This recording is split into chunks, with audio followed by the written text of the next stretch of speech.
Welcome back to Fridge Facts, everybody. Today is February 18th, and our fact today brings us to the Milano Cortina Winter Olympic Games as Team USA's Mikaela Shiffrin set a little bit of history today, not only becoming just the second alpine skier to win the slalom gold twice, but she became not only the youngest to ever win, but the oldest at age 30.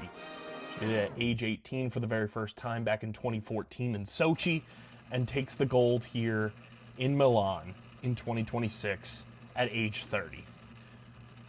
Just an incredible golden redemption story. Congratulations to Mikaela Shiffrin, and I'll see you all back here tomorrow with another Fridge Fact.